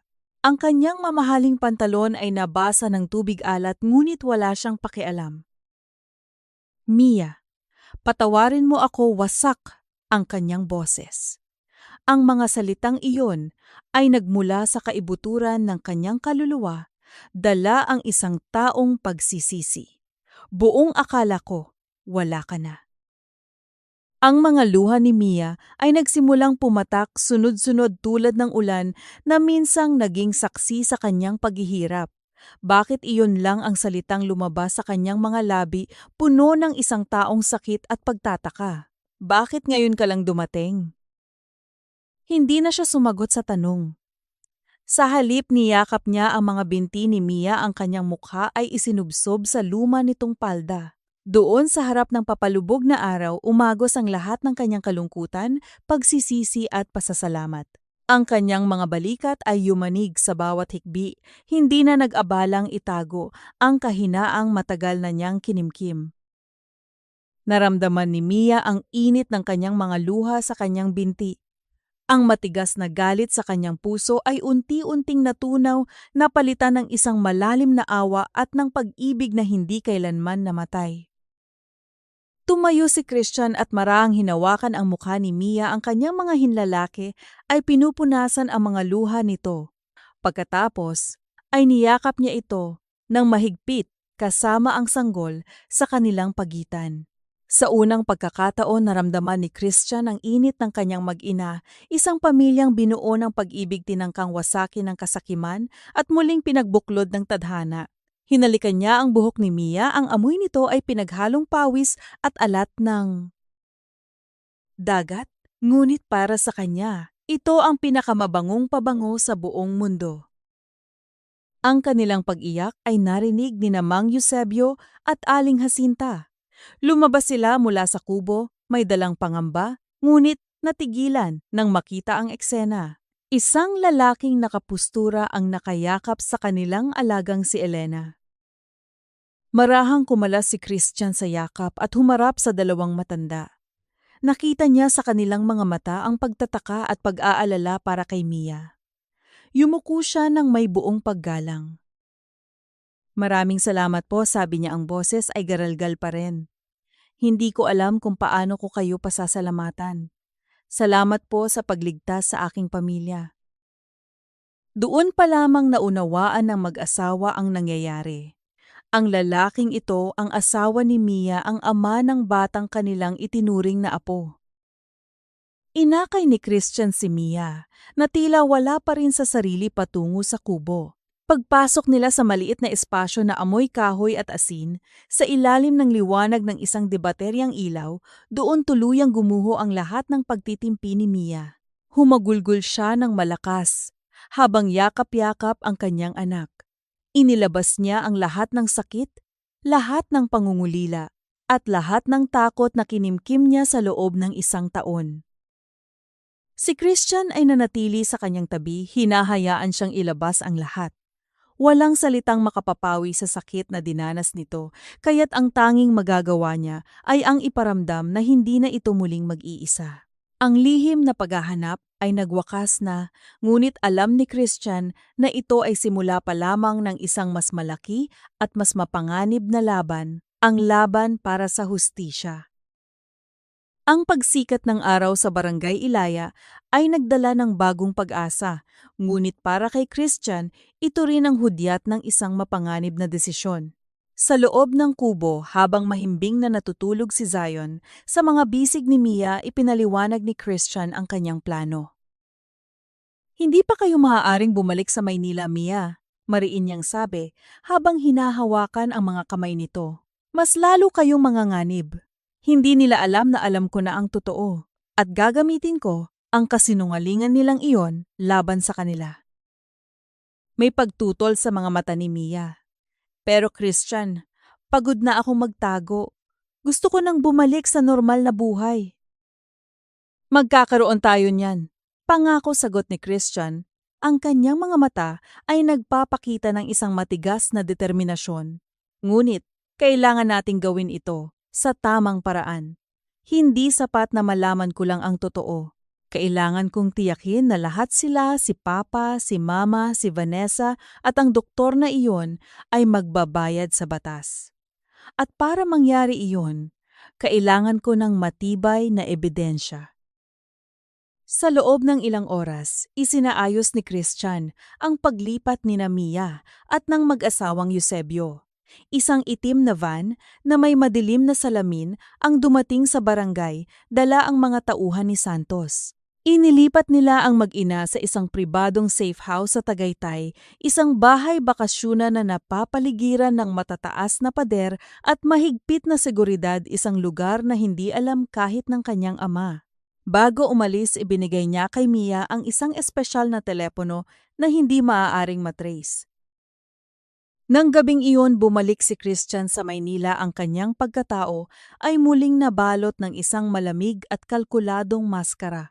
Kung may napansin mang pagbabago sa kanya sina Don Vicente at Doña Carmen iyon, ay ang tila mas masigla niyang pakikitungo sa paghahanda ng kasal.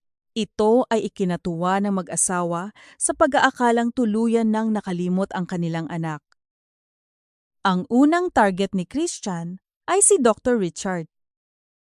Sa ilalim ng pagkukunwaring may kailangan siyang konsultahin tungkol sa isang bagong proyekto ng kumpanya, isang malaking ospital.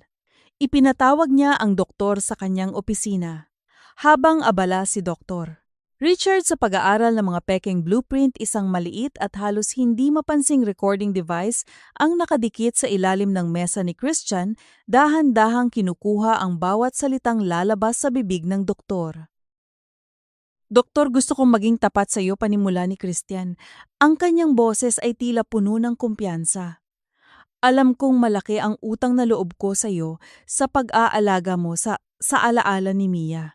Kaya gusto kong ikaw ang maging head consultant ng proyektong ito. Siyempre may kaakibat itong malaking bayad.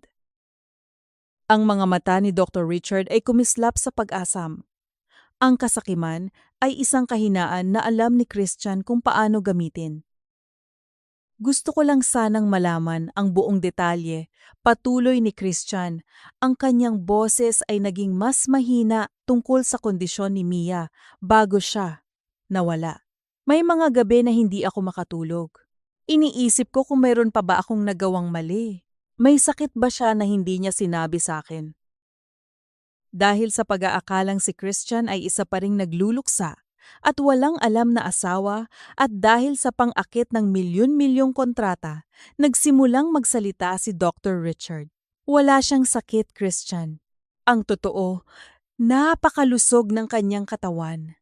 Masyadong malusog kaya kinailangan naming interbensyonan.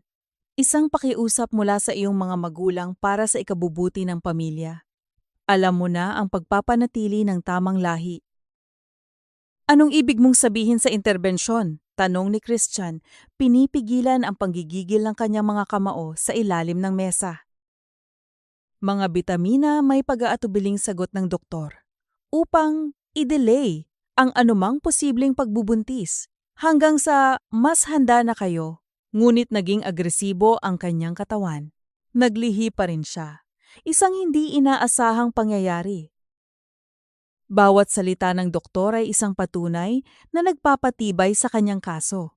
Nang matapos ang kanilang pag-uusap, nakuha na ni Christian ang lahat ng kailangan niya. Ang susunod niyang biktima si Vanessa. Inanyayahan niya ito sa isang mamahaling restaurant para sa isang romantikong hapunan.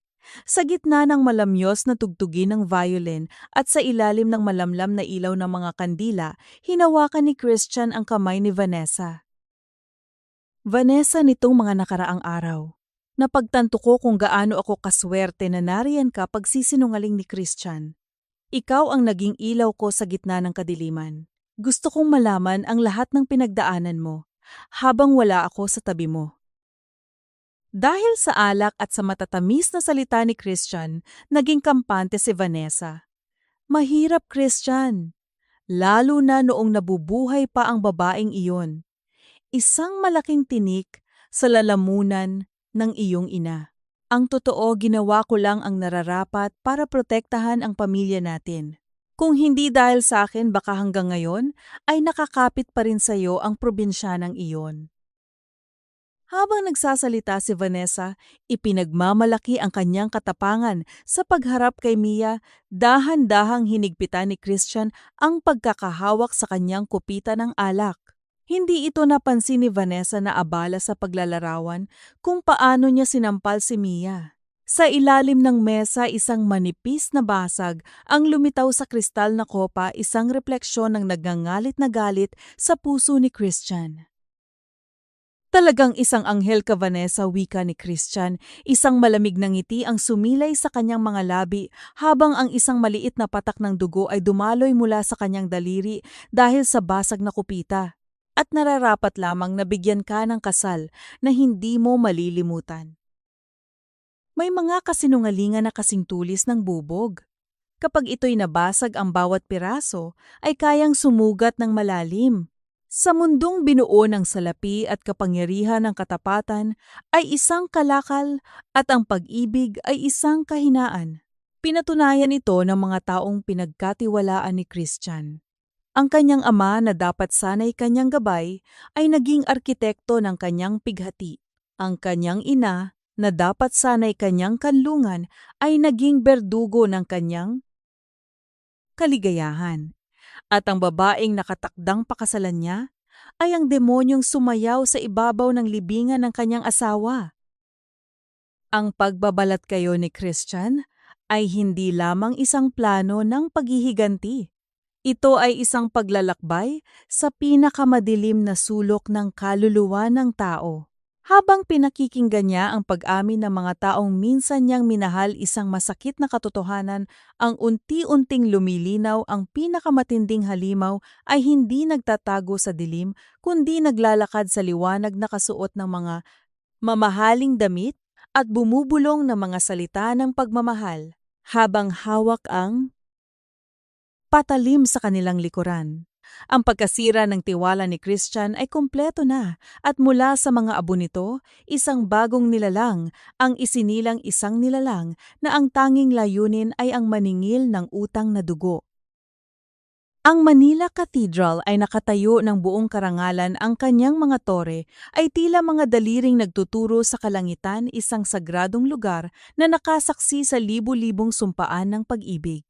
Ngunit sa araw na ito, ang kanyang mga batong pader ay magiging saksi sa isang pagtatanghal ng pinakamadilim na uri ng pandaraya.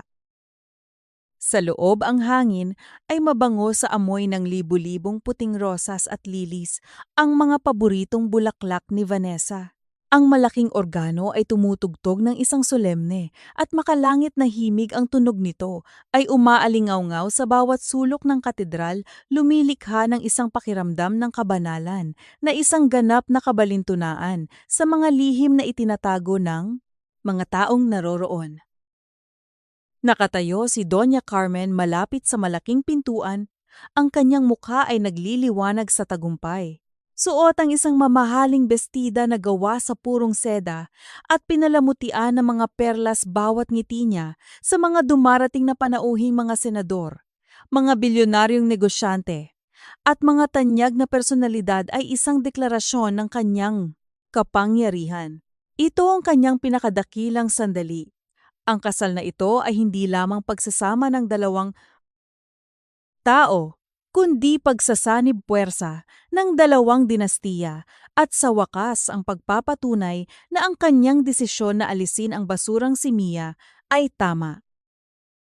Sa isang sulok, si Don Vicente ay abala sa pakikipagkamay sa mga maimpluwensyang panauhin. Ang kanyang dibdib ay nakaumbok sa pagmamalaki. Ang lahat ay perpekto. Ang lahat ay naaayon sa kanyang plano. Sa sakristiya nakatayo si Christian sa harap ng isang antigong salamin. Ang kanyang itim na tuksido na gawa sa Italia ay walang anumang lukot. Ang kanyang buhok ay maayos na nakasuklay. Ngunit kung titingnan ng malapitan, ang kanyang refleksyon ay tila hindi sa isang lalaking ikakasal. Ang kanyang mukha ay isang maskara ng malamig na bato. Ang kanyang mga mata ay walang kislap ng kagalakan. Ang mga ito ay madilim malalim at may isang uri ng mapanganib na katahimikan. Tulad ng kalmadong dagat, bago ang isang marahas na tsunami. Marahan niyang kinapa ang bulsa ng kanyang pantalon. Nandoon ang isang maliit at patag na remote control, ang susi sa pagkawasak na maingat niyang inihanda. Ito ang magiging sandata niya mas matalas kaysa sa anumang patalim. Bumukas ang pinto at pumasok si Don Vicente. "Anak, handa ka na ba?" Tanong niya, isang malapad na ngiti ang nakaguhit sa kanyang mukha. Tinapik niya ang balikat ni Christian. "Ito na ang simula ng mas matatag na kinabukasan para sa ating pangalan. Ipinagmamalaki kita." Tumingin si Christian sa kanyang ama sa pamamagitan ng salamin. Isang bahagyang ngiti ang gumuhit sa kanyang mga labi. Isang ngiting hindi umabot sa kanyang mga mata. "Opo, Papa." Malamig niyang sagot. "Tinitiyak ko sa inyo ito ay magiging isang araw na hinding-hindi malilimutan ng lahat." Biglang nagbago ang himig ng organo. Ang malalaking pintuan ng katedral ay dahan-dahang bumukas. Ang lahat ng mga panauhin ay tumayo at lumingon. Sa gitna ng liwanag lumitaw si Vanessa. Siya ay tila isang diwata mula sa isang panaginip. Ang kanyang puting trahe de boda na nagkakahalaga ng milyon-milyong piso ay kumikinang dahil sa libu-libong maliliit na diamante na nakaborda rito. Ang kanyang belo ay mahaba at yari sa pinakamagandang tela, habang ang kanyang mukha ay pinaganda ng isang perpektong kolorete. Ngunit ang pinakanagniningning sa lahat ay ang kanyang mga mata puno ng tagumpay at pagmamataas habang naglalakad siya sa pasilyo kasama ang kanyang amang hindi magkamayaw sa tuwa. Bawat hakbang niya ay isang pagpapakita ng kanyang kapangyarihan. Nakuha na niya ang lahat ang lalaki, ang pangalan at ang kayamanan. Nakarating siya sa altar. Inabot niya ang kanyang kamay kay Christian. Nang magtama ang kanilang mga balat, bahagyang napakunot ang noo ni Vanessa. Ang kamay ni Christian ay hindi mainit sa pananabik. Ito ay malamig, napakalamig na tila humahawak siya sa isang yelo.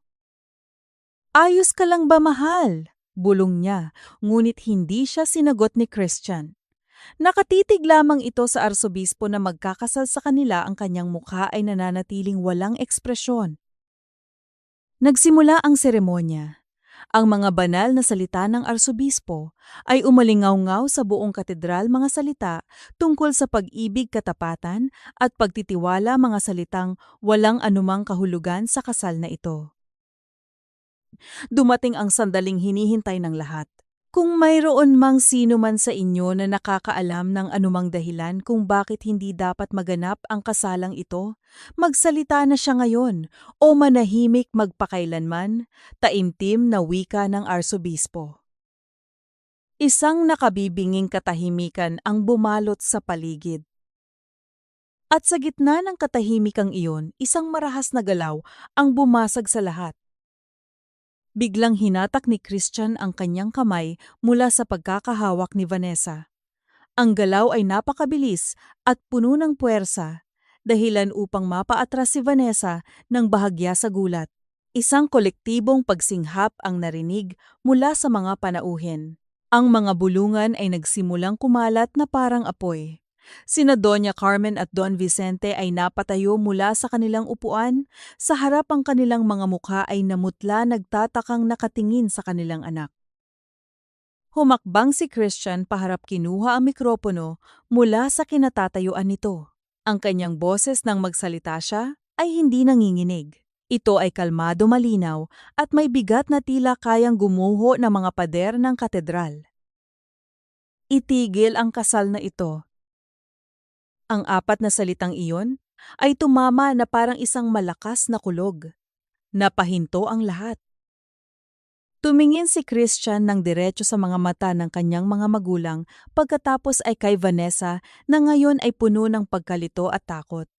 Ang kanyang susunod na mga salita ang magiging hatol sa kanilang lahat. Dahil ang babaeng dapat kong pakasalan, ang tunay kong asawa, huminga siya ng malalim. At sa isang tinig na umalingaw-ngaw sa bawat sulok ng banal na lugar, idineklara niya ang katotohanang matagal nang ibinaon ay hindi kailanman namatay. Kasabay ng huling salita ni Christian, isang malakas na tunog ang pumuno sa buong katedral. Ang dalawang malalaking puting screen na inilagay sa magkabilang gilid ng altar para sa mga panauhin sa likuran ay biglang umilaw. Ngunit sa halip na magandang larawan ng ikakasal, ang lumabas ay isang madilim at magalaw na video. Ito ang CCTV footage mula sa library ng mansyon noong gabing iyon. Malinaw na nakikita si Vanessa na marahas na sinasampal si Mia, habang si Doña Carmen ay nakatayo sa gilid, ang kanyang bibig ay bumubuka sa mga salitang puno ng paghamak. Ang bawat sigaw ng pagmamakaawa ni Mia na nakahawak sa kanyang tiyan ay umalingaw-ngaw sa sound system ng katedral, tila mga multong bumalik upang maningil. Ano to, isang masamang biro? Sigaw ni Don Vicente, sinusubukang senyasan ang kanyang mga tauhan na patayin ang mga screen, ngunit huli na ang lahat. Ang mga tauhan ni Santos na nakakalat sa buong lugar ang may kontrol sa lahat ng teknikal na aspeto. Sumunod na ipinakita ang mga bank statement, isang malinaw na digital trail ng milyon-milyong pisong inilipat mula sa personal na account ni Don Vicente patungo sa isang shell company na konektado sa talyer na kilala sa paggawa ng mga ilegal na gawain. Petsa, isang araw bago ang aksidente. Isang kolektibong pagkagulat at bulungan ang narinig mula sa mga panauhin. Ang matataas na miyembro ng lipunan ay hindi makapaniwala sa kanilang nakikita. Ang perpektong imahe ng pamilya Del Fierro ay nababasag sa libu-libong piraso sa harap mismo ng kanilang mga mata. Nawala sa sarili si Vanessa. Ngunit bago pa man niya ito maabot, humarang si Christian at sa isang mabilis na galaw kinuha niya ang isang kupita ng mamahaling pulang alak mula sa mesang malapit sa altar.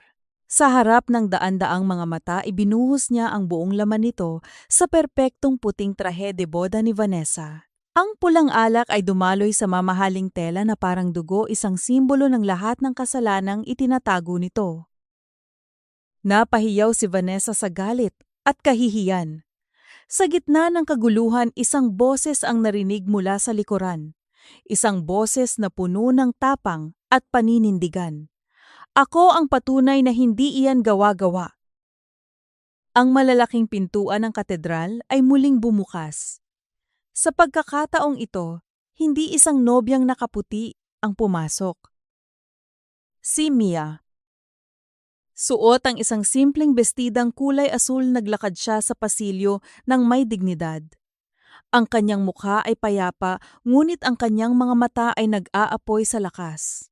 Sa kanyang mga bisig kalong niya ang isang malusog na batang lalaki na nakasuot ng puting damit, si Zion, na tahimik na nakatingin sa paligid. Ang kanyang mga mata ay kopya ng mga mata ni Christian. Ang lahat ay napatingin sa kanya, tila nakakita ng isang multo. Si Doña Carmen ay napahawak sa kanyang dibdib, ang kanyang hininga ay tila nawawala. Si Don Vicente ay nanigas sa kanyang kinatatayuan, ang kanyang mukha ay walang kulay. Huminto si Mia sa harap ni na Doña Carmen at Don Vicente. Hindi siya sumigaw, hindi siya nagmura. Tiningnan lamang niya sila ng diretso sa mata, isang tingin na mas matalas kaysa sa anumang salita. Dahan-dahan niyang itinaas si Zion sa harap nila. Ito ang dugong pilit niyong pinagtakpan, wika ni Mia. Ang kanyang boses ay malinaw at matatag. Ito ang apo ninyo, na ipinatapon niyo sa gitna ng dagat. Ang eksenang iyon ang tuluyang nagpabagsak kay Doña Carmen. Napaluhod siya sa sahig, umiiyak ng walang tunog, hindi makatingin sa mukha ng inosenteng bata. Kasabay nito ang mga tauhan ni Santos na ngayon ay nagpakilala bilang mga pulis ay pinalibutan na sina Don Vicente, Doña Carmen at Vanessa. Binasa nila ang kanilang mga karapatan. Sinubukan ni Don Vicente na gamitin ang kanyang impluwensya, ngunit inilabas ng hepe ng pulisya ang isang folder na naglalaman ng lahat ng ebidensya, kabilang na ang recorded na pag-amin ni Dr. Po.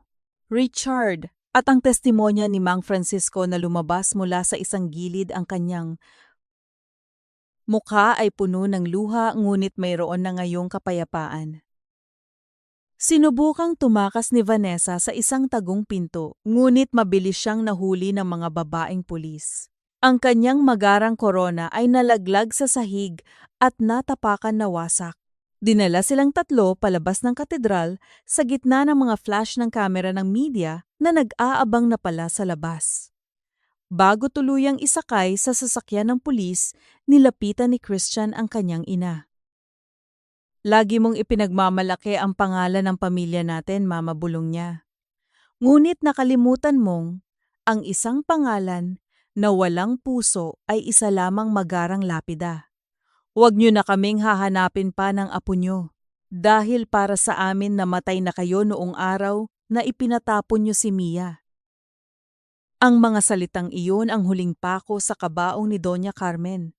Nawalan ito ng malay sa mga bisig ng mga pulis. Makalipas ang isang taon, ang hangin sa isang malawak na bukirin sa Batangas ay sariwa at mapayapa. Nagtayo sina Christian at Mia ng isang simpleng bahay na may malaking hardin malayo sa ingay at kasinungalingan ng syudad. Si Christian ay bumitiw bilang CEO ng Del Fierro Group, ipinasa ang pamumuno sa isang komite ng mga propesyonal. Ang kanyang kayamanan ay ginamit niya sa tamang paraan. Ang kumpanya ay dumaan sa malaking pagbabago, nilinis ang lahat ng korupsyon na sinimulan ng kanyang ama. Si Don Vicente at Doña Carmen ay nahatulan ng habambuhay na pagkakakulong kasama si Vanessa. Ang kanilang pangalan na dati ay simbolo ng kapangyarihan, ngayon ay naging simbolo ng kahihiyan. Si Mang Francisco ay pinatawad ni Christian, At ngayon ay namumuhay ng mapayapa kasama ng kanyang pamilya tinustusan na mag-asawa. Sina Mang Eusebio at Aling Jacinta ay nakatira na rin sa isang disenteng bahay malapit sa kanila itinuturing na tunay na pamilya. Ang milyon-milyong pisong ibinalik ni Mang Francisco ay ginamit ni Christian upang magtayo ng isang pundasyon, ang Zion Mia Foundation, isang kanlungan para sa mga kababaihan at batang biktima ng karahasan sa tahanan.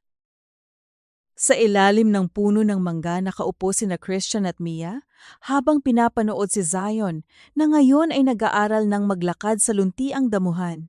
Hinawakan ni Christian ang kamay ni Mia, ang init nito ang kanyang naging lakas sa loob ng madilim na panahon. Sa wakas, tahimik na tayo, bulong ni Mia. Oo, sagot ni Christian. At sisiguraduhin kong mananatili itong ganito. Ang hustisya kung minsan ay hindi isang malakas na kulog, kundi isang tahimik na pag-amin ng pagkakamali. Ang paghihiganti ay hindi laging matamis. Madalas ito ay may kasamang pait na mga nasirang alaala at mga sugat na hindi na kailanman maghihilom. Para kay Christian, ang pagkapanalo ay hindi nangangahulugang pagbura sa nakaraan. Ang mga peklat ng pagtataksil ng kanyang sariling pamilya ay mananatili roon magpakailanman. Ngunit ang buhay tulad ng isang hardin ay may kakayahang magsimulang muli. Ang mga damong lason ay maaaring bunutin. At sa kanilang lugar, maaaring tumubo ang mga bagong binhi ng pag-asa. Ang katahimikan na natagpuan ni Christian at Mia ay hindi isang katahimikang walang bahid ng sakit, kundi isang katahimikang pinili, isang desisyon na yakapin ng liwanag matapos malunod sa kadiliman. Dahil sa huli, ang tunay na tagumpay ay hindi ang pagwasak sa mga kaaway, kundi ang pagbuo muli ng isang tahanan mula sa mga piraso ng isang nasirang pangarap, isang tahanan na ang pundasyon ay hindi na ginto at kapangyarihan, kundi katotohanan, pagpapatawad at isang